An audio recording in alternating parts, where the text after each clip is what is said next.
Hello and welcome to Anthem Basics. I'm Dante, and in this series I'm going to attempt to teach you the very basics of Anthem, so that you can be prepared for the launch of Anthem and beyond.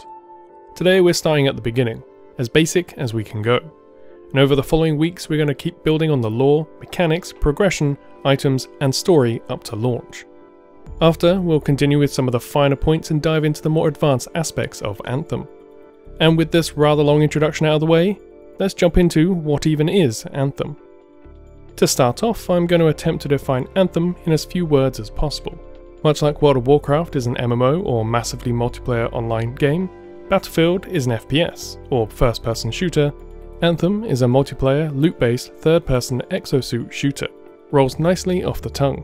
But in all seriousness, Anthem isn't so easy to put into one genre. In the most basic form, I'll describe it as a third-person looter shooter. It's set on an unknown world, created by a now missing race known to us as the Shapers. They abandoned the planet during the creation process for reasons yet to be discovered. As a result, the entire planet is extremely hostile and unstable. They use machines known as relics to create and develop the planet. These machines still function, resulting in a variety of monstrous creatures, new technologies, and unstable environments. All of these we'll be combating throughout the game. We, the players, take the role of freelancers, pilots of the exosuits, which make up humanity's weapons to protect itself from the harsh environments and other factions out in the world. Your main enemy within the game is in the form of a faction of humans called the Dominion, led in the story by the main antagonist, the Monitor, who wants to gain power by harnessing the most powerful relic called the Anthem of Creation. Doing so gives them huge power to create, destroy, and terraform the environment. To immerse ourselves in this story, we also have a solo aspect of the game that takes place entirely in the first person within the main city, known as Fort Tarsis. In these settings, you'll be interacting with NPCs, from both your own faction and other factions along traders and other purely for lore. In these conversations, you'll get to make various choices. These over time will change how the NPCs and factions as a whole view you. The gameplay itself, as I said earlier, takes place in exosuits called Javelins, of which there are 4. You start in one called a Ranger, then progress onto the Colossus, Storm and Interceptor as you level up and make your way through the campaign. The Javelins have access to 2 primary weapons, from pistols to miniguns and everything in between.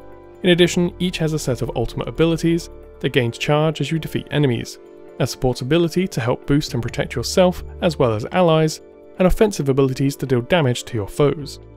You will gain loot for each of these slots throughout the game, ranging from common to legendary, becoming progressively more powerful at each rank, gaining more output and special abilities along the way.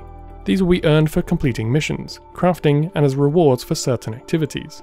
As you move into the late game, additional difficulties become available, taking you from the basic Lancer difficulty, the easiest one, up to the hardest Grandmaster 3, each tier providing more challenges, more loot, and more loot variety. That is Anthem in a nutshell. Next time I'll be covering the basics of the main focus of the game, Javelins, and what those exosuits bring to the table, starting with the Ranger and working our way through all 4. This series of videos is aimed at introducing you to each aspect of the game, so please let me know any questions you have about the game and what other topics you'd like to be covered in this shorter format. Hopefully you enjoyed this first installment. Your feedback is much appreciated as I refine this format, so don't be afraid to voice your opinions below. If you enjoyed this episode of Anthem Basics, be sure to leave a like, provide your requests below, support the channel by subscribing and using the bell to be notified of future content as it goes live. And until next time, I've been Dante, thanks for watching.